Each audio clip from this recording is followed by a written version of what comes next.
And I think we're ready. Right? It's 4:30 and the button and that is, well, there we go. Well, welcome everybody to the Thursday, July 27th, first of two town board workshops where the department heads present to the town board their budget for 2024, at least as it is as of today. And I think that Paul Adams, our finance director here, I think he could speak to the fact that by no means is this what will be the preliminary budget that is in September, nor the final budget, which I think is late October. But this Yep, is it's the first shot at it. We have a ways to go yet. And our first up, and I don't know if is it by alphabetical? Donna, did you get assessing because it's an A, or is it because? I don't know. Hopefully we random. Well, Yeah, we have assessing, it'll be followed by finance, human resources, personnel, police, parks and rec, and then we have cable and TV access. yeah. We had one change from the advertised schedule. Tonight was supposed to be the court. The judge couldn't make it, so we plugged in cable access. Court will be on Thursday, August 3rd. Right. Okay, well, Donna, we lead off with Sure you. enough. Yeah, so I get to kick this off. I hope I get it right. If not, the next people will pick up and do better. For our request for the budget this year, the department heads put together the items that are below the personnel request, so the equipment and then the general expenditures.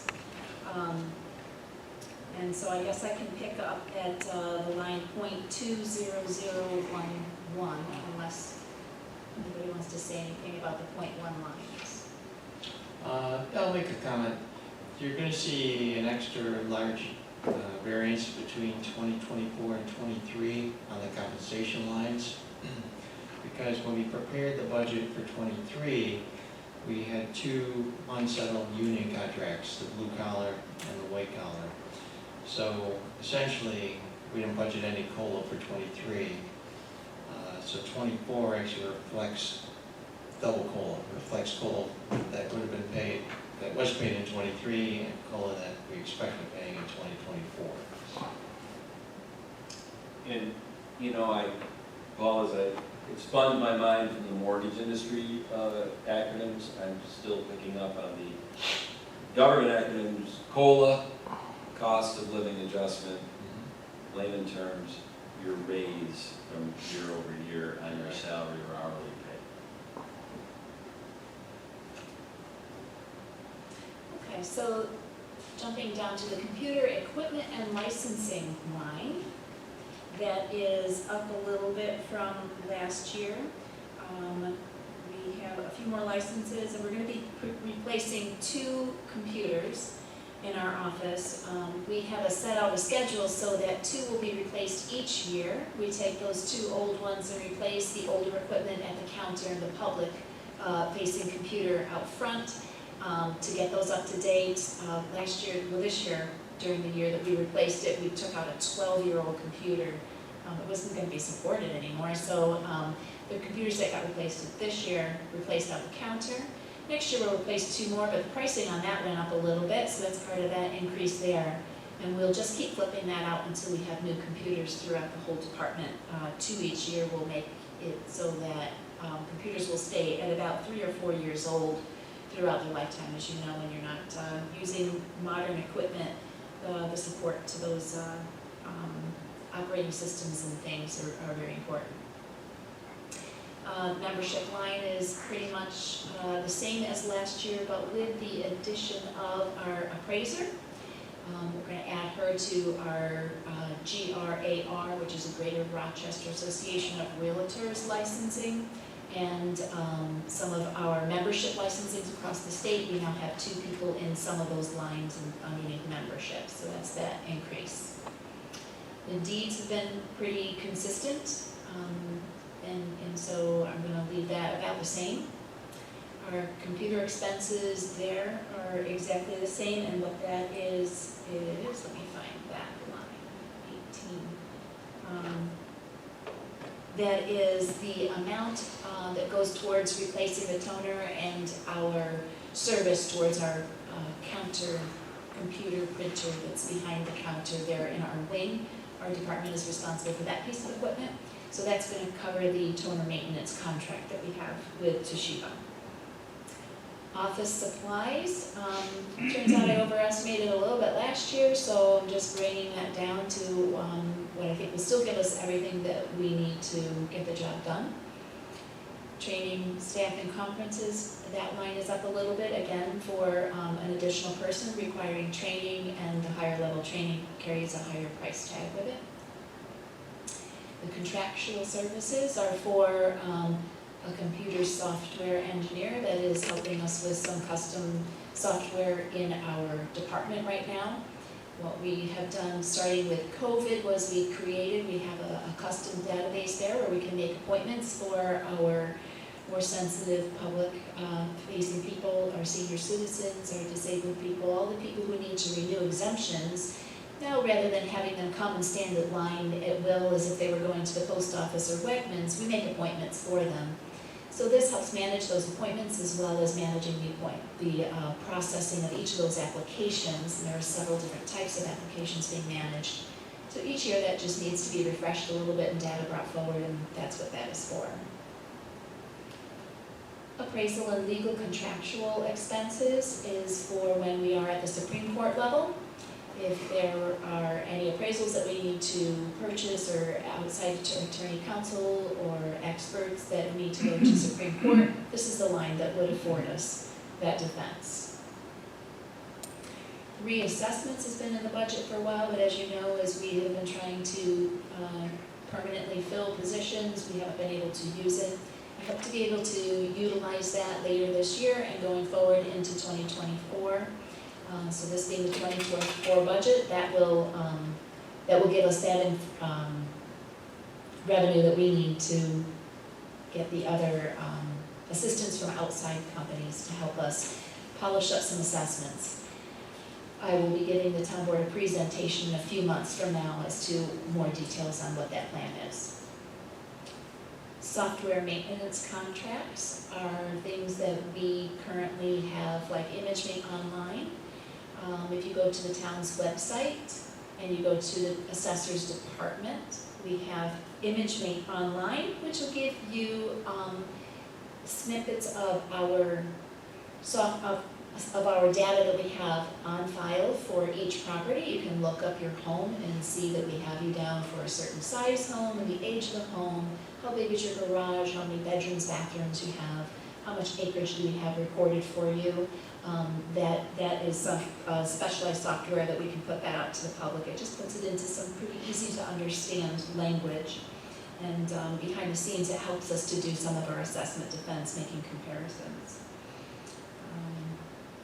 What else is in that line? So we're 66. And there's a couple other things in there. Oh, APAC, so that's also the sketching software that we have to draw our properties. Vehicle operating and lease expense. When I was here this time last year, we were talking about leasing a vehicle, like the Department of Public Works was doing for the rest of the town hall. And we have since come to the conclusion that since we're a department of one vehicle, that maybe we don't need all the services that are built into that lease agreement. We don't need a fleet maintenance and that type of thing. It would actually be more cost affordable for us to buy a vehicle outright. And so we are looking at that plan right now, and I've budgeted for nothing on a lease of a vehicle for next year. Automobile maintenance, then, hoping to have a newer vehicle. We won't buy a brand new vehicle off the lot. We'll let somebody else enjoy that depreciation right off, but we'll get a car that has very little mileage on it, hopefully, and pick that up, anticipating that there won't be too much past a couple of oil changes, and put something in there in case there's a flat tire. And I believe that concludes the lines on my budget.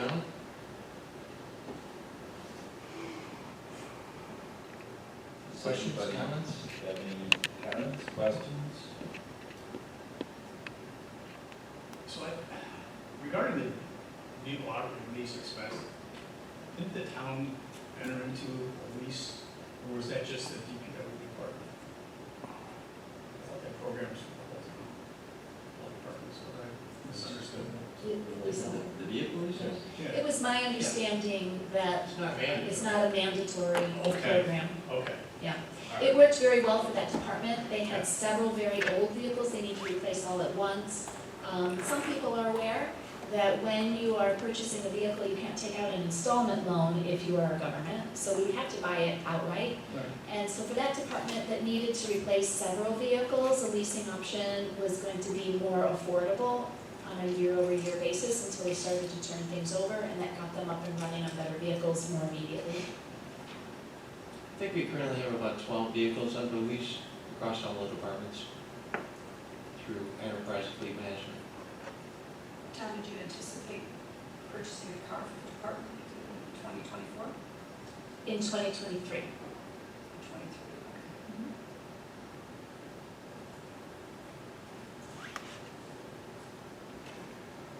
If no other questions, I will say that, I know in our preliminary discussions, I'm looking very forward to within the next couple of months, and we're going to put together a workshop presentation and the future, if you want to call it the assessment party, our assessment party. Would you like to have a party, Mr. Sanders? Oh, my goodness, I'll tell you, There probably won't it's be a only party. 4:30. It will be fun, I'll tell you that. The assessment department and the revaluation that you are working with the state powers that be, that is extremely impressive. And I'll just leave it at that, because I know that you'll put together that presentation, will be great. Yeah, and I'd be happy to bring that presentation to you just as soon as I have in writing the support of the state for it. It's a little bit different idea from the standard revaluation program that is out there now. It's been a long time, and by the time we really get underway, it'll be, give or take 20 years since the town of Webster has done revaluation, and we just don't want to double people's assessment overnight. We are currently, our most recent assessment roll is at 58%. So in order to get assessments up to 100, we would have to double them, and that just sounds like a very frightening thing. So what I'm trying to do is put together a plan that would address that, as well as bring the assessments up to speed. But since I'm going a little bit outside of the standard what a town would do for a revaluation, because most towns are closer to 100 when they do the revaluation, and we're nowhere near 100%, I want to make sure that we would have the support of the staff and that I am meeting their expectations in the plan that I have engineered for you. Yeah, and one of the biggest things of this is going to be the engagement of the community, so we Absolutely. can avoid what some of the other towns have gone through, because it is a very misunderstood thing. When someone hears, oh my God, my assessment's going up double, you're going to jump to the conclusion your taxes are going up double, and that's not the case. That won't be Not the even case. close to being the case. Right, and we will not double them in 1 year. It'll take a series of years to get there, just to make it more understandable, and to give us the time to do it well. So when you look at one of these lines for the software licensing fees, that's somebody else's now, but when you're looking at the software licensing fees that I have there, or one of the computer expenses on the IMO that I mentioned, I'm going to be purchasing in 2024 a new plug-in version so that people from home, and it has to be set up, but it's in the budget, so let me figure out how to get it deployed, and we'll do an advertisement on that. I would like people to look at the assessment records that we have on file and let us know if we have something wrong. Let's get the data right before we start putting out the values. And there's going to be a feedback page on there where homeowners can sit at home or in the library and look at the information that we have on file for them and Sure. let us know if there's any corrections that need to be made. So that's part of that budget as Well, well. when we get the workshop, by the end of the year, we'll start the process of educating Yeah, so the board and citizens. exactly. Thanks, Thank Don. you. Thank you. Okay, next up this afternoon is Paul Finance. Adams, the Finance The Department. Finance Department. First section you have here is compensation, which year to year is actually down $28,000, and I'll explain why. I currently have 4 staff members, Paula Friedman, Kelsey Feeney, Kim Hendy, and Tracy Brinker. And Paula has decided to retire. She'll actually be formally retiring in about 2 weeks. But she'd still like to work, so she's gonna come back part-time. So I've actually shifted a portion of her wages to part-time. So, you know, we think we've gained some capacity over the last few years. I think we have gained efficiencies with software. Kim Hendy's contributed quite a bit to that. She's importing journal entries, so it saves man hours. So we think there's enough capacity so that we can actually reduce by about a half a person and still make things work. So we're going to give it a shot. It looks like it'll save the town about $28,000. Furnishing equipment, that's just for minor purchases that may be capitalized. Computer equipment and leasing, $43.70. Those are license fees that are passed on to us. Microsoft license fees, Adobe, a few other ones that Steve passed on to us. In prior years, it actually was included in the IT budget, but we now distributed those costs out to the various departments. Seminars and conferences, $5,500 for the year. It's up slightly from 2023. It includes things like the GFOA conference, the Association of Towns. There's a permanent conference I go to. And, I've actually built in some additional monies for the staff, because the staff like to attend some training as well, and I think it's smart to keep them educated, and it's always good to get with your peers and share ideas. So that's up $1,300 year to year. The financial software tools, that includes software that we use for fixed assets inventory. We had been on an old, outdated program, so actually this year we had an Access database built for fixed assets. It's working pretty well.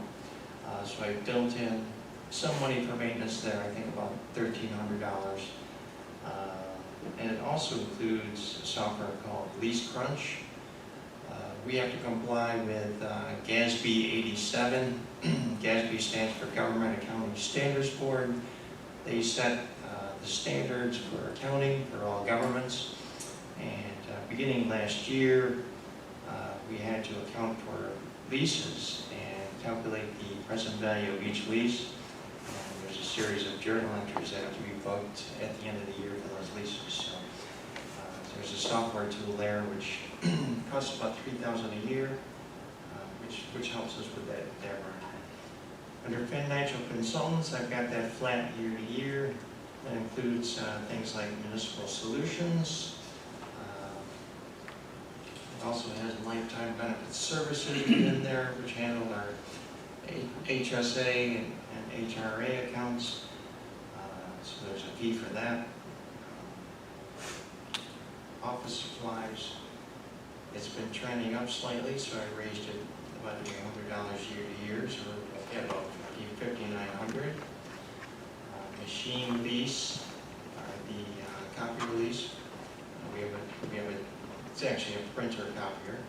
We lease through Xerox. We pay a small monthly fee, and we pay per copy. Under software license fees, $74,000. This is paid to Tyler Technology. They actually host our financial software system, which includes everything from payroll to accounts payable to general accounting.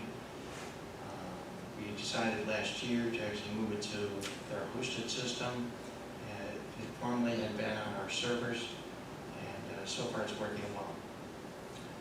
Computer system maintenance is the annual fee that we pay to Munis. That is for support for the software. That's about $7,500 a year. There's some small bank admin fees, director out-of-pocket expenses, is things like mileage. And I also have some software conversion costs. I did budget $3,000. That's for continued training on the Munis software product, which is through Tyler. We do have things come up from time to time, and I think it's smart to continue training and to maximize the efficiency of the software. And the other piece of my budget are the fees which are paid to our independent auditors, our CPA firm. We use Maple Mesper & Barr. We've been with them for a number of years. They do an independent financial audit. They do agreed upon procedure engagements for the town clerk and for the justice court system. And last year they were required to do a single audit, which is a special audit that you're required to have for federal monies, which basically entails the ARPA funds they would receive from the federal government. So since we spent over the $750,000 threshold, we had to have a single audit. So year to year, those costs are up slightly. We expect to pay about $38,500 for those 4 engagements in 2024. And that is the most of it. So year to year, we're actually down year to year, mainly due to the reduction in salaries. Any questions or comments? Thank you. Okay. You're welcome.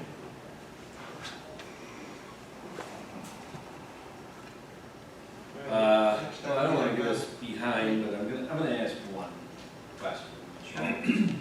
There is a line item there for those that are watching at home that you didn't go over, and it's a transfer from the sewer fund over that actually reduces your budget by $60,000.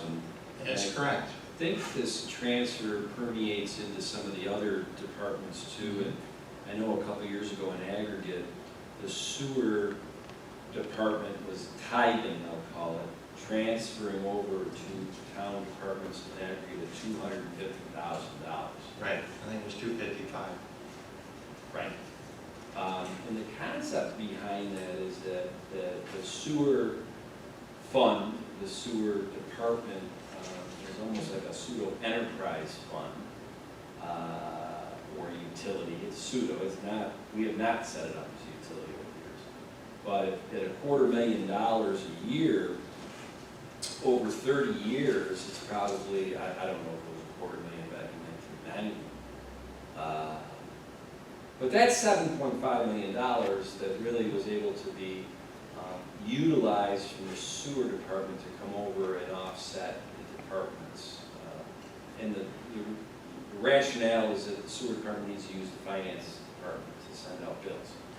Yeah. And insurance costs, things like that. We Right. also offset a portion of insurance. And I think my speculation has been, doing my research, is that one of the attractions to maybe leadership back in the 90s in Webster to not get rid of the sewer plant when 30 other towns and villages and municipalities did and go to the county is that this is a cash cow.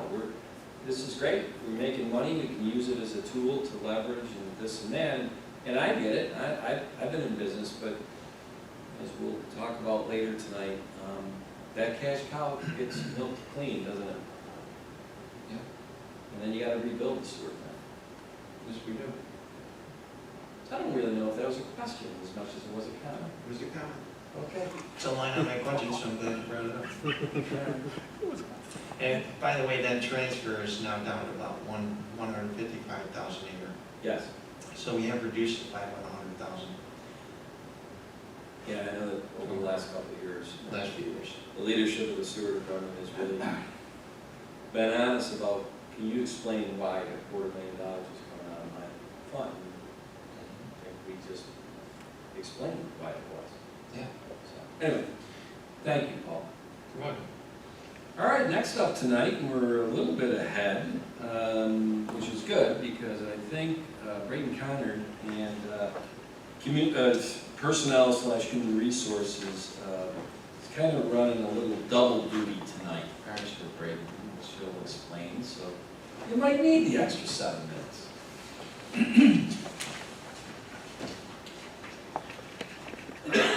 Councilman Cahill, I think I can do it in 15. Yeah, 10. Okay. All right, so the 2024 requested budget from the Department of Human Resources is 2% lower than the authorized 2023 budget. It's essentially a maintenance of effort budget, and the most significant reduction is the removing of the budgeting of a part-time employee. We are leanly budgeted at one human resource professional for an organization this size, but given the advancements in technology, Paul was talking about Tyler Tech, and we're constantly working on efficiencies there, as well as the partnership with the payroll manager. I'm quite confident that the town can continue to operate well and in compliance without the need for the part-time employee. So that's why that's not going to be in this year's budget request, and I wouldn't expect it to be back anytime soon. Most of the line items are pretty identical. There is a $500 increase in employee wellness, and that is because we have a revitalized wellness committee. Jay Verna out of Parks and Recreation Department leads that and does a fantastic job, and he's recruited active participants from each of the departments, and they've got some plans for enhanced activities, and so we put a little bit of extra money in there. Additionally, that money is supplemented by a grant that we receive annually from Flynn Hit that helps with that. And the other expense that I would say is increasing is the line for legal counsel. And, I guess I would just call that an ounce of prevention is worth a pound of cure. And there are some things that it's good to run by a specialist in labor and employment law as opposed to a general counsel. So that's in there as well. So that is my update on human resources. And I could go into communications after you got an opportunity to ask any questions. Well done. All right. So, moving on to the communications department. Paul will get that budget line up there.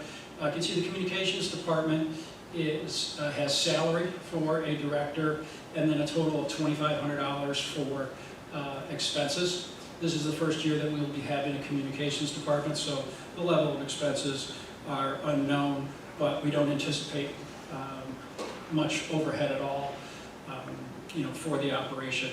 The new department will be responsible for the strategic and comprehensive communication needs of the town of Webster, including all internal and external communications and public relations efforts. There is no net increase in headcount for the town because there was already in the 2023 budget a full-time position that is now being transferred to the communications department. So this new department is not increasing the number of employees at all. It's going to be pay group 24 on the new pay group classification scales. So Civil Service has selected the title of Coordinating Director of Communications for the position. There is a Civil Service list in place for the position from an examination that was given last fall. That's one of the reasons why the recruitment has taken a while, is we have to wait for exam results. We are actively canvassing for the position, and we'll see who's additionally applying. And then that candidate will be subject to the same rigorous structured interview process that we've used successfully with department head positions over the last 3 years.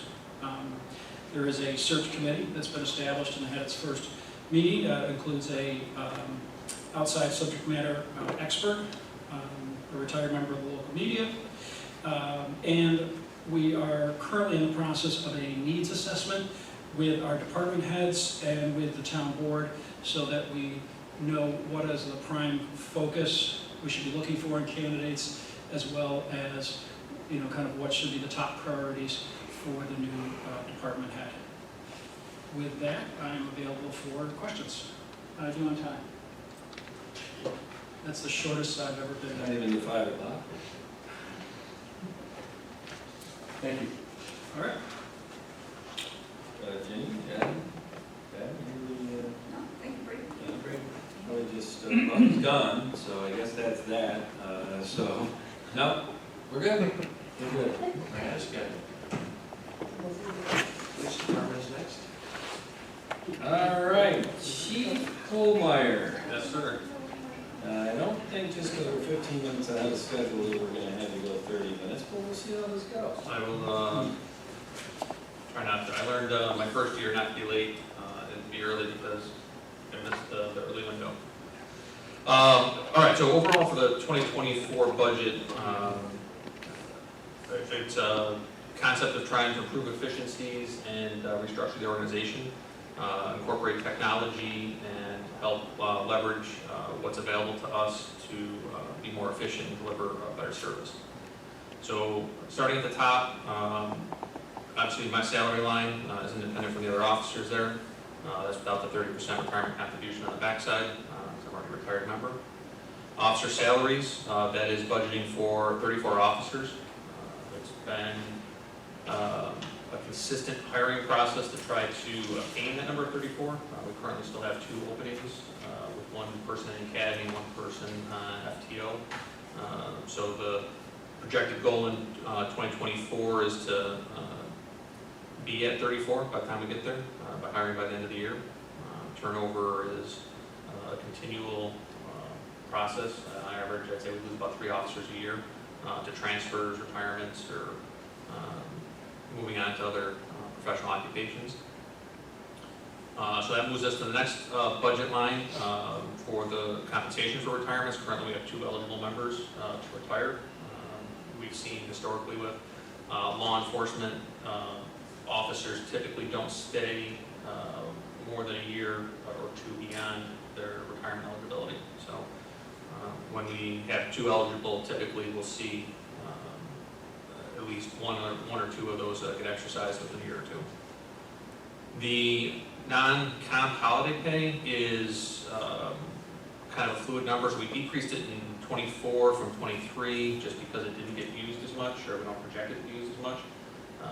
Officers have the option of taking holiday pay and comp or pay within the pay period. So if they take it within the pay period, it comes out of that line. If they take it into their comp bank, then it'll either be used for time off or paid out at the end of the year through a different line within the second year. The police overtime line, I increased this year. I think as we get closer to the end of the year, we'll have a better idea whether we can make some adjustments to that if necessary. As we've seen reduced operational staffing, we've seen an increase in overtime need, covering shifts. Like I said, the current situation right now is we're down 4 police officers operationally from our authorized staffing. The overtime is actually broken out in a couple different categories there if it's reimbursed. So the DWI overtime is grant reimbursed. The comp buyout was what I referred to a minute ago. When officers work overtime, they have the option of taking pay or compensatory time or their holidays in comp. At the end of the year, we have a mandated process where we buy it down to 80 hours, but the officers have an option of buying it down further. So that would come out of that line. And if you look at budgets over the previous couple of years, those numbers weren't separated out. So one of the goals fiscally has been to kind of better identify where the costs are coming from, and we created that line, I think, I believe at the beginning of last year in order to help separate out some of those expenses. The reimbursable police compensation, that was a new line in 23 we created in anticipation of having a higher request for officers to work public events that would be reimbursed, but we haven't seen really a big impact with that. So we've reduced that number down to be more manageable based on expectations for 24. The clerical salaries is for our existing 3 full-time clerical staff, and then a request for 1 additional administrative person. We have seen a increased workload on the administrative staff because of the discovery process that was implemented by New York State a couple years ago. That has had a big impact on us and our success rate. We have to get documents processed and moved to the district attorney's office within specified timeframes in order to be disclosed to the defense counsel, and if we don't meet those expectations, cases get dismissed. So those are increased importance on the administrative function of the police department as well. Clerical overtime is minimal. That's based on meetings or emergency situations. Part-time employee wages, that is for 1 part-time fleet maintenance person. That's to maintain that position. Next couple lines are pretty consistent across the years. Overtime for school resource officers, that is completely reimbursed by Webster Central School District. So that number is put in there in anticipation of when the officers get used. But anything above or below that is reimbursed on the revenue side from the school district. So that includes SRO overtime. It also includes when the school district asks for additional officers at events to help with traffic. For those that have been to some of the bigger football games or the graduation, you'll see 3 or 4 or 5 Webster police officers out there. All those officers are being reimbursed by the school district for the duties there.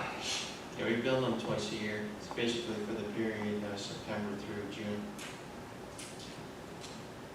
So then, as the finance director mentioned before, computer equipment and licensing, that's a new approach for the town, moving into a cost center approach for each department. So that incorporates our licensing, replacement of computer hardware, and we're making a request to have an increase there to cover some additional software licensing, plus moving some of our administrative function to a more mobile work environment. Our investigators particularly, giving them devices that they can work on and upgrading their workflow, so that's not tied to an office. Capital purchase, most of those items are consistent across the fiscal years without too much impact. The firearms purchasing, we made an additional request to upgrade the optics on the pistols. The technology's been there for a few years. We wanted to get, tested out in the law enforcement environment before we made a request to adopt that technology. But that's one of our requests for next year, is to move that line up to incorporate that into the weapon system. The vehicles, we're budgeting an additional cost. Basically, we're on a 5-year rotation with our fleet. We see about 3 patrol cars a year to maintain a healthy fleet that's between marked and unmarked vehicles. So that request is for 3 SUVs for next year, which obviously had a market impact for the additional cost. Professional development, that is conferences, that is primarily for the International Chiefs Conference in order to get continuing education. Next expense that kind of had an increase that's significant is the cellular telephones. One of the concerns that we've had with our work process is that the officers are using personal devices when they're working, and that has some impact on the new discovery laws and potential exposure for the employee in the town. It actually comes at a good time with the increased cost of the new provider for our telephone system. We were able to get rid of all of the voicemail costs that were associated with the officers under a different line item, so that we can move it to the mobile devices that they'll be issued moving forward. So again, it's part of the overall concept of moving the workforce to a more technology-oriented mobile work environment, making them more efficient.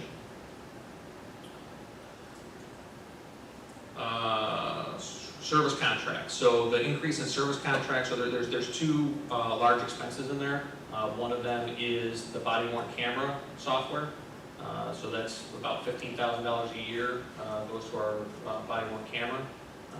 We were recently notified that New York State's giving us a $40,000 grant for body-worn cameras that we can use retroactively for the cost that we incurred to implement the body-worn cameras.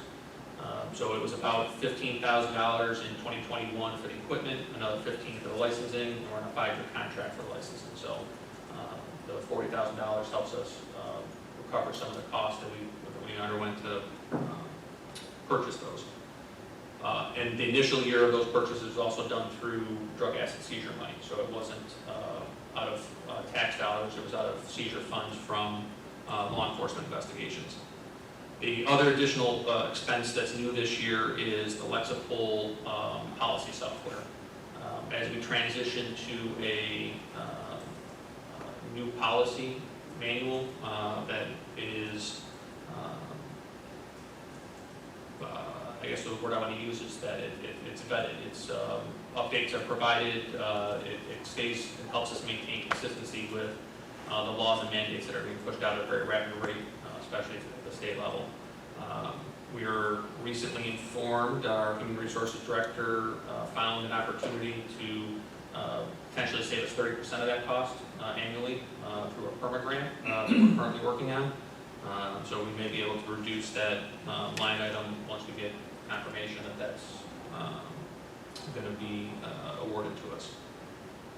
Telephone expense, again, is a new provider, so the expense has gone up a little bit.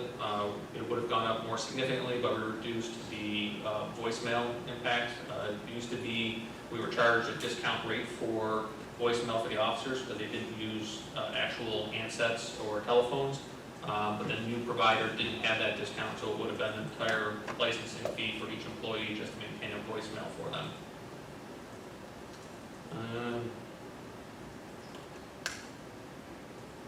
One of the, I guess, 3 remaining large impacts to us are vehicle repairs. Again, part of maintaining a healthy fleet will help reduce that overall cost, but we also have the impacts of just general wear and tear on the patrol vehicles depending on the environments they're being operated in. Fuel cost, again, we're budgeting a little bit of an increase just on the expectation of inflation. And clothing expense has been a consistent cost for us based on the 5-year replacement cycle of ballistic vests for each officer. That's an industry standard. And then the expense of uniforms and equipment that keeps increasing. Under revenue, the most significant impact, I mean, obviously we're not a revenue generating entity for the town, typically speaking. That revenue line is primarily the school district reimbursement for our 2 school resource officers. The school district reimburses about 75%, not about 75% of the total cost of the officer, both salary and back-end costs. So the rest of the revenue is fairly minimal considering the total budget line. Any questions on the law enforcement side, or you want me to jump right into the animal control budget as well? Well, you just answered my question because I was hoping you would do animal control. Ready to go. Yeah. So for those who don't know, our animal control unit doesn't consist of a full-time member. It is part-time personnel that both do the administrative function and the on-call. We've got a continual recruitment process for that. So this is, I guess, my plug to the community. Anybody wants to help with the animal control process, we're taking applications and for people on call to help with contained dogs. The main animal control officer lead, I would say, is a part-time position, and then we have part-time assistants to help with both the administrative functioning and the on-call.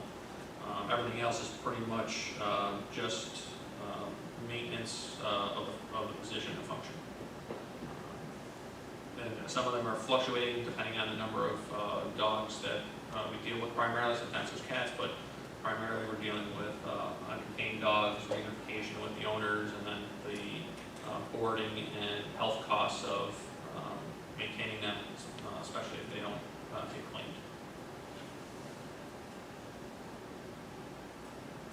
And that's it. Well, it's one of our bigger departments, so any questions, comments from the town board members?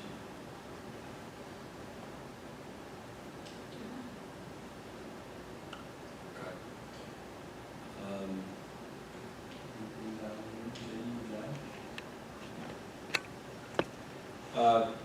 Similar assessment, before the end of the year, Chief, I want to work with you, we'll have a workshop or whatever. I mean, I guess the elephant in the room, in the whole community about, policing and the things that are going on and the different crimes and property crimes and car thefts and all that. It's affecting more than Webster, it's affecting the whole upstate area, so we get a lot of calls and inquiries, as do you, about this. In fact, State's Assemblyman Brian Einslow, I think, reached out to both of us on Tuesday saying he got a call from some constituents in Webster that are very concerned about all this, and they're asking what are we doing about it. So it's on everybody's mind, and I think it's going to be important for us to put something together that kind of separates, fact from fiction. I'll work with you. It's a non-budget issue, but maybe it is. Yeah, so I'm glad you brought it up. So there's two things I wanted to hit on that I didn't get in my notes. One being that the officer salary line is without contractual raises in it. So it's a negotiation year for the Police 1000 Club, which represents all the sworn members of the police department from lieutenant down. So the contract costs are dependent on the negotiations that are going to take place between now and the end of the year. So that wasn't included in that. But to your point about some of the things that we're trying to do internally to address so for those that aren't aware, our most significant issue is property crime. I mean, obviously there's other types of crime that happen in town, but our biggest resource draw is property crime, whether it's retail theft or the recent issue that we've seen with stolen vehicles and theft of private property. But resource alignment is one of the things that we're focused on, trying to make sure that we're using the resources we have efficiently. We're having internal conversations about trying to identify shift structures and things that can help maximize our impact and get our officers on the road at the times when we need them. So retail theft pretty much is a 9-to-9 type of problem that we're dealing with. Larceny in progress versus reports has a significant impact on us. The increase in larcenies in progress for 2022 was significant over the 10-year average prior to that. And I'll have some of those statistics put out publicly here by next week as to what some of that impact has been for us. But resource alignment and being efficient is with our processes what we're focusing on. I just want to say, as liaison of the police department, I've seen some of those statistics that you shared with us at a couple of meetings, and I really appreciate the work that you've put into gathering all of that information and putting it out so that you can look at operating more efficiently and protecting the community safety as well. So I really appreciate you taking that proactive. Thanks, Chief.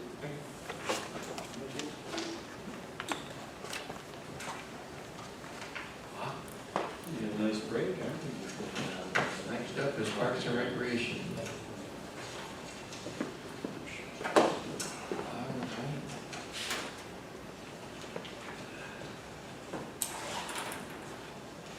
Katie Kovar and Chris Byland, I take it that Glenn Morrell is trusting you to talk about parks tonight, right? Well, actually, I had Katie kind of on standby as I await my first grandson here, and he died. So she was waiting in the wings. So I said, you might as well go through the whole process anyways. So a couple of things before I actually get into it, and I'm not going to go line by line for you, but The 2024 budget does not include any additional full-time staff or any major or significant changes to the current department structure. Obviously, the department, I feel, does an excellent job of providing programs and services to the community, which as we go through 23, I always give a little bit of plug before I get into 24 figures. Where we're currently at, after the 7-month mark, our expenses right around 53% for the department. So we're actually doing well on the expense side, and our revenue collection is currently at 88% of revenue. So our budget for 23 should be pretty healthy, and some of that is reflected in 24, some of the revenue lines. So I'll get started. First, 6772, which is Program for the Aging. It's our 55+ program. No major changes to the overall expenses. The only significant or major change here would be to the 2000 line, which is capital purchases. It's that request is for some improvements to the senior lounge, some of that furniture and some of the amenities in there is time to be replaced. So we budgeted for $1,500 to do some minor changes in that room. From a revenue standpoint, again, very, very simple, really only 3 lines in there. Slightly up is we do see an increase in the senior recreation, which is our program. That's not the lunch program, that's our actual program activities for our seniors. We're seeing the increase in that, so we've budgeted accordingly. So overall, our revenue for that department's up by about $11,000.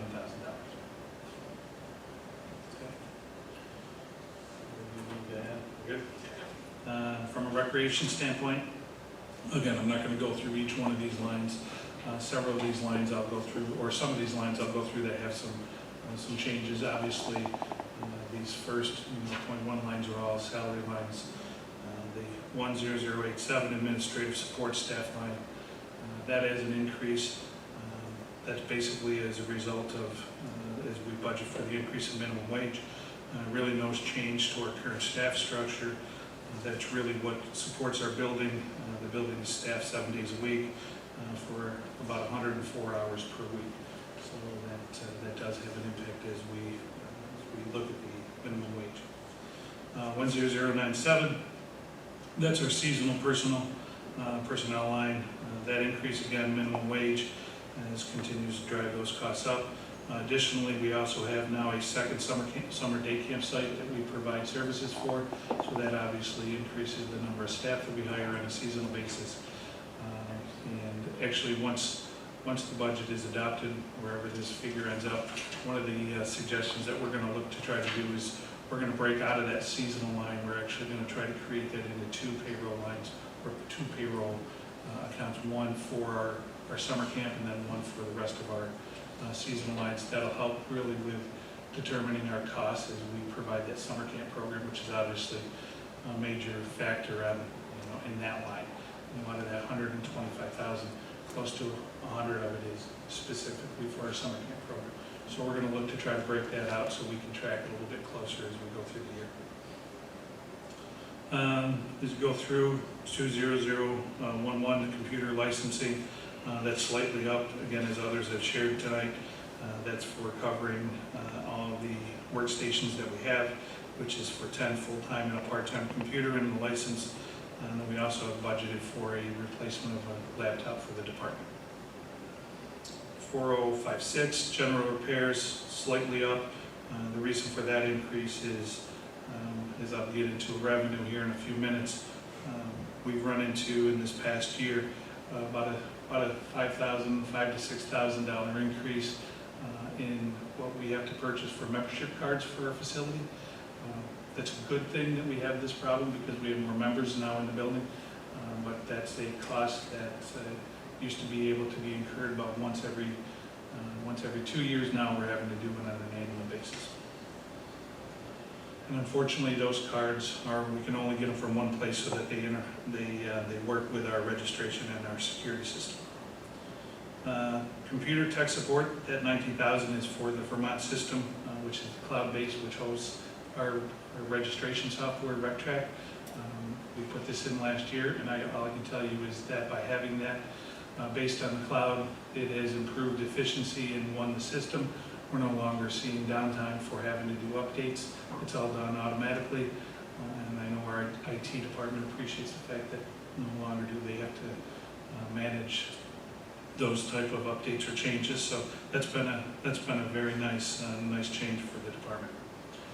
40227 day trips, that has a slight increase. And again, what we're going to be doing is once this budget is finalized, that day trips is actually specific to our summer camp program. So what we did was we rolled supplies for our summer camp program into that. So we took it out of our rec supply line and we moved it into this.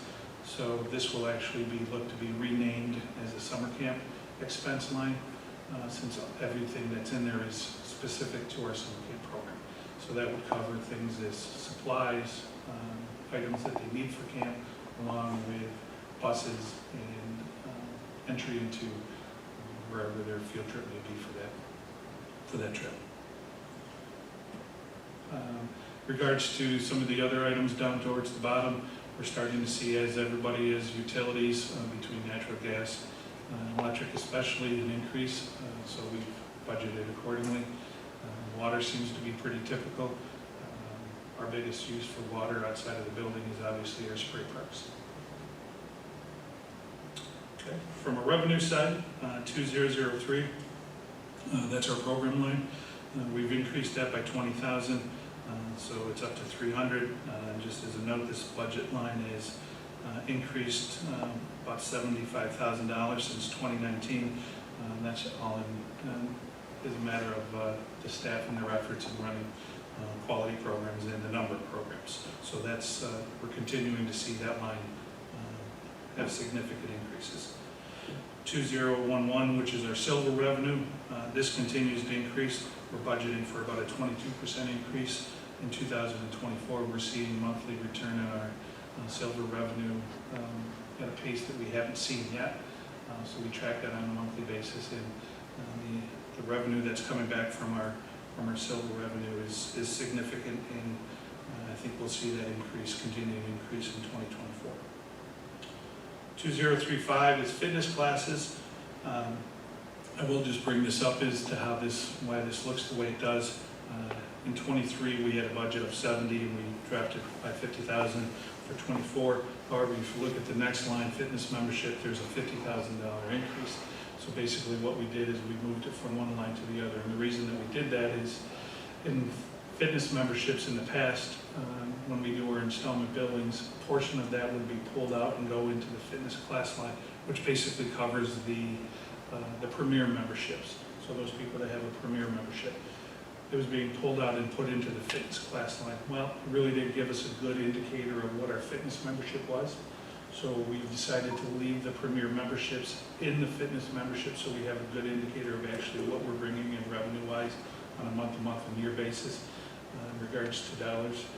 So we left that in, and what fitness classes will now constitute from a revenue standpoint are for people that come in that may not be a member. They'll pay a drop-in fee, pay a building use fee, strength training, any kind of those drop-in programs. That revenue will now go into that fitness class line.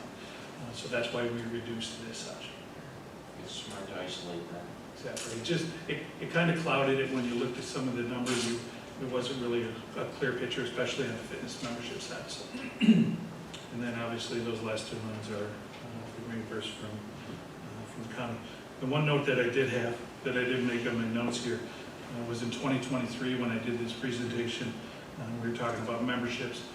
We were at an installment billing on a monthly basis. We were at 370. When we ran our last monthly installment billing, we were at 473. So we're up over just over 100 members per month since last year. That's big. Parks, I'll do my best for Glenn here. Really, again, same kind of concept from an expense standpoint. This first view, I will say that 10102, the part-time park maintenance line, that does have an increase, and the reason for that is not only for taking into account wage increases, but it also does include a request to have a 20 to 25-hour a week part-time facilities person to be able to assist with the facility needs around town. As you know, we instituted a facilities staff person a few years ago, and that person has been managing a number of different facility issues around town, whether it's from fixing items or working with contractors, helping manage some of the various items that happen around town, like HVAC issues, those kind of things. So we've been doing that with one person. One of the recommendations when we started that process was that this would sort of be a phase-in approach. So this is our next request, to be able to have somebody, again, from a part-time standpoint, be able to assist with some of the smaller tasks, things like the painting of doors, the exterior doors at the courthouse, those kind of things that needed to be done, but difficult sometimes when the facilities person is spending a day with the HVAC contractor troubleshooting issues at town hall. So that's the request for that. 20011 is computer licensing. This is for the three computers that we have within our Parks Department. 20059 is our capital improvement line, and we have in there $25,000. That's up from last year. That $25,000 is specific for one project. As you know, this year we're in the process of wrapping up the improvements to our tennis/pickleball courts outdoors at first responders. So this $25,000 is to do a new driveway and parking lot at that location. If you've driven back there in the last year, you can lose a filling in some of the potholes that are in there. We do our best to be able to, make do and fill where we can, but this would sort of complete that project next year. So the request is slightly higher than what we had for 23. 20064 is our capital purchase park improvement. That's the 20,000. That's the annual 20,000 that allows us to do various projects within all the parks. Most specifically, the funds were used to help be able to upgrade and change the signage at all of our town parks, to have a consistent look, and so that's one of the type of projects. One of the areas that we're looking to use some of this funds for is to change out all of our kitchen apparatus at the two lodges, replacing those with commercial grade refrigerators and stoves, etc., because of the use that they take.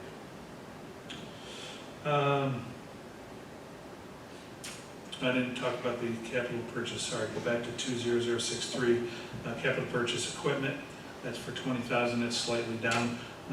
We've been fortunate with the town board's assistance the last few years to really improve the equipment that the park staff have at their disposal. So this year there's not quite as much of an ask. A few of those things actually relate specifically to the buildings. We're looking to replace the floor machine, the Viper machine that is used on a daily basis throughout the rec center. Looking to purchase a gym floor protector so that when we have events in the gymnasium, we have something that if we feel may do some damage or have some issue with our gym floor, we've got a way to be able to protect that. And then we also put in for replacement of one of our softball fences at the rec center at Chiota. We're looking to replace those. We have three, obviously, with A, B, and C. We're looking to replace those one a year. Now I'll jump down to 40101. That's our vehicle lease. That jumps significantly, as you see. Last year we had one vehicle, and that was our facilities van, which I'm not sure if people have seen around town, but that was a must-need or a must-have last year. So obviously that lease continues, and then this year we're looking to, we have two vehicles, two park trucks that need to be worked out of service. One is a 2013, and one is a 2016. One of those is a plow truck, so this includes a retrofit or a outfit of that vehicle for a full plow. So there was one time, this is part of the enterprise fleet program, and we do have a one-time cost to be able to outfit that vehicle. Then we won't incur that cost on monthly after the first year. So we'll in total have three vehicles as part of the fleet program in 2024. 40166, fuel market increase, again, as everybody has seen, I know the police just talked about it, we're seeing that across the board. The 40211, that was a 0 to a 2500. Just real quick, that is an ask and a request for some funds that we can use. So Friends of Webster Trails, as they're doing various projects, tasks around town, on town property, if they have something that we're able to support them with, we have some funds available to it. Right now, we just sort of figure where we can pull those funds from. But if we have the ability to create an expense line to be able to support some of those projects, helps us as well as it helps Friends of Webster Trails. And obviously, everything that they do is so important to what we have in all of our park systems.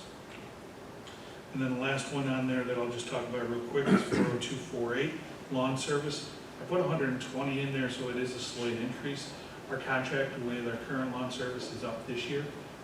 So we are actually, we are working on getting the bid package put together now. Our plan is to go out to bid with that sometime in early fall. We're hoping by the early October we can have that out to bid, so we can have that back by November. So that'll really give us an idea, but based on what we're seeing from some of the other municipalities, specifically Penfield, who also contracts out their lawn service, we figured this is probably a similar jump of where we might need to be. Hopefully it comes back a little lower. We're going to get a look to do a 3-year bid, as that seemed to really benefit the town, as we saw some significant cost savings the last 3 years with that. So Are these for 3 years? it is, it's crazy. There's no option to extend. There's not. And I can understand because they went 3 years. They went 3 years. If it's 1 year, maybe, but they went 3 years, and it'll be time for them to. Reevaluate. Yeah. Then from a revenue standpoint, I do have the park lodges slightly up to 110,000. And then the other thing that isn't here, I don't think you have on here, Paul, is the sale of those 2 trucks that we are sending out for parks. Correct. So We did not include any anticipated sales revenue, but there will be something we could add in. yeah, so, It's an uncertain amount, so we chose to leave it out. and that's it. Katie? No, just the changes that Chris is, proposing for the different budget lines really will help from a management perspective to kind of keep things clear for both Glenn, myself, and our staff. So we anticipate a great 2024 as we end 2023. Questions? I had just one question. It goes back to the recreation. And we talked about the increase in fitness memberships. I would hope that we've seen an increase since the pandemic. People were not participating in memberships. Do you have any idea where we are, such as those numbers pre-COVID? I believe we evaluated them a couple months ago, and we're right at 2019 numbers, I believe, yeah. Great. So we come back. We have. Fantastic. It took a bit, but we did. Yes. I think actually when we had our initial budget meeting with, we showed a graph to that Necker that showed at that time that we're actually at, and the trend will be for the rest of this year that we'll actually be ahead of where we were in 2019. Fantastic. And I remember, I think it was during our budget meeting, Bill, when you were there, liaison, because didn't you say that where we're at the 2019 levels, we've achieved that when a lot of our Xerox employees, they never came back to that campus. So to get back to those levels when you're devoid of those people is a nice, Yeah, I know I've said it, I think every year that since I've been here with the town. And I was fortunate that I spent my first bunch of years in that same building as a Xerox person running programs for XRA. And the people that were participating in using the facility, once the XRA facility turned over and the town took over ownership, I think that carried over time. And then obviously it slowly started dwindling, but then when COVID hit and people were gone, those people haven't come back. So the fact that we're able to be at 473 households or units billed now on a monthly installment bill, that number was almost seemed unattainable before, considering now that those really aren't Xerox employees. Those are true residents and not Sure. residents, but mostly residents, though. It's a testament to, to Jay and the programs and the things that he does, that he's bringing in a number of programs that we've offered, even as last year when we purchased the spin bikes. So being able to offer those new programs, it's a whole new clientele that's in that building. Future economic development will help. Well, and it's funny because I was kind of hoping by now that we're a year out since Tessie bought 110 acres over there and 1.5 million square feet of buildings, and having met the Tessie management team and ownership back in October, they're very impressive. I was hoping by now that they'd have the plan for what they're going to do with those buildings. They don't, but they didn't buy in to just hang out. They're going to do something, and I would imagine it will bring employees back to the campus. Which is perfect for us. So You'll market to them. Yeah, once those people are there, it just gives us a whole nother. Well, their buildings, that's got to be about a 9 iron from the facility. Maybe a heavy 8. Well, I've seen you hit that's a wedge for you, Chris. We still have a couple Xerox employees that walk over daily and work out, so it's always been a topic of conversations, reaching that group of Tessie employees, just as the relationship we have with Xerox. Yeah. Yeah. I just mentioned, I just wrote a note here. Would we ever consider corporate memberships? I would say it's not off the table by any stretch yet. Same thing with programs or services. Since we've got a couple large new players in each town. Yep. I think it's great. Yeah. Thanks. Thank you. Yeah. Tracy and Katie, thank you. And now, doing double duty tonight, both producing this, and now we're going to come out from behind the door and present cable. There's Karen. We're still at it. 5:41. Nice. Okay, this is short and sweet because I don't have much of a budget here in terms of lines. The major change is the third line down, the production assistant that was added last year. That has been removed. It's going to be going over to the new communications director line instead. So I will just be maintaining the part-time staff line, which is just 2 employees that it's more of a stipend because they only work a couple of hours a week, helping me here and there with television related things. So that would stay. A slight increase in the equipment line. That's about it. And then in terms of promotion, we added a little bit extra in there as part of planning for an open house next year for the town, trying to get those back up and running. And then the last part is the website design and maintenance line. That is down, but still, because we did the redesign last year, the new fee will cover a partial payment every year for the next 5 years towards the next redesign. That will put us into a 5-year plan. That locks in the price for the next 5 years, and then once 5 years is up, we automatically have paid down for the redesign. So we're now on a payment plan, which is a lot easier than trying to do it as a lump sum every couple of years. So that's it in terms of the budget. And Karen, I got to say that I wish I would have looked at this closer, because when you went over the part-time employees, which is a stipend and it's flat year to year, I see that changing. I know that John, you're the liaison to cable now. Brayton's, I don't think in the room anymore, but just in our discussions too. Yes? Is he behind the beam? Yep. Get out of here. Well, it's kind of an evolving situation, but we are going over, we want to see if Karen is actually working 7 days a week and doesn't have any chance to take vacations and stuff. And within that, we're like, well, then we might need to take some of these part-timers and see if they can increase their part-time hours, especially during times to give Karen a break. So that's a possibility that's gonna go up, that line item from 4,000 where it's at now to a number, and we'll keep with you, Paul, as this goes on. So is that essentially how you understand it, Brayton and John and Absolutely. Karen?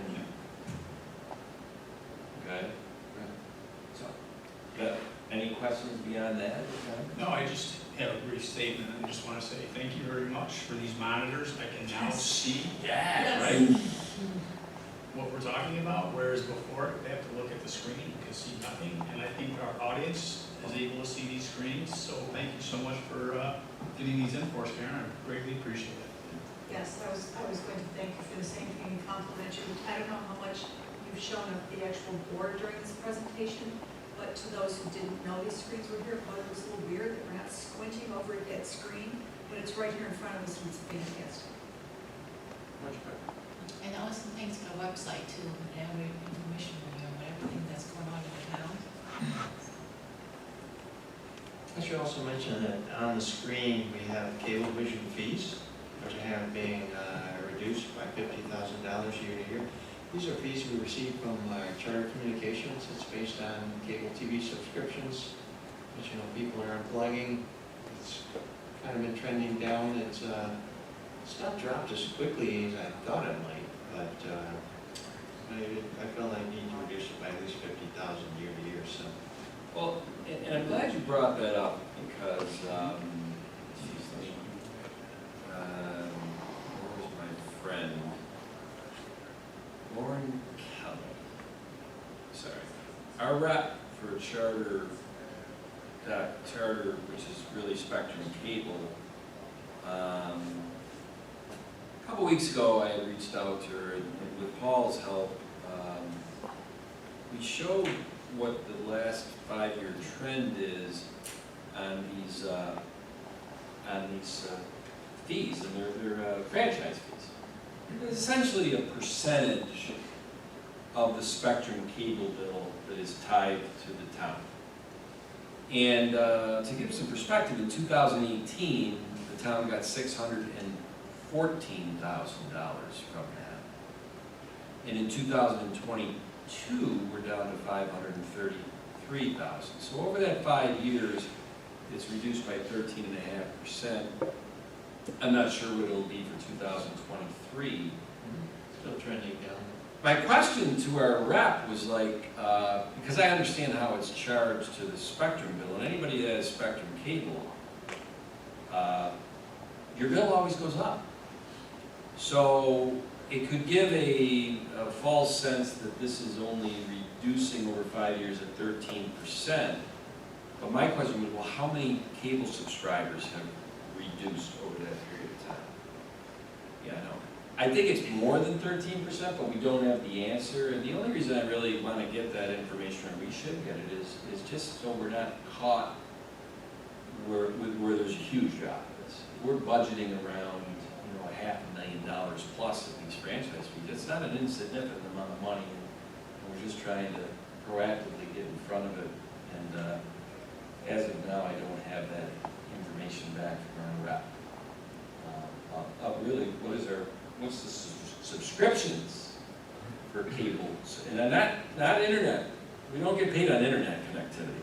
It's cable TV. That's how the franchise fees work. So I don't really want to know if somebody has Spectrum internet and what they pay for that. We don't get paid franchise fees on that. We get it when they are Spectrum cable TV subscribers. So we'll keep hitting on that because $500,000 is nothing to sneeze at. A lot of money. Yeah. So, any questions on that?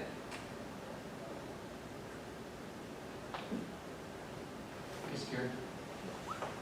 Well, I think, ahead of schedule, unless the board or anybody else has any questions or comments, I think that concludes the first budget workshop for 2024. Thanks. That concludes it.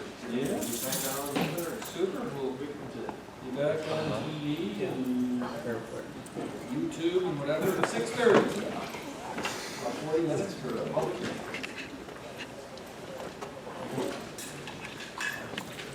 Every week. Every single. Oh, yes. Except for one. So the first time,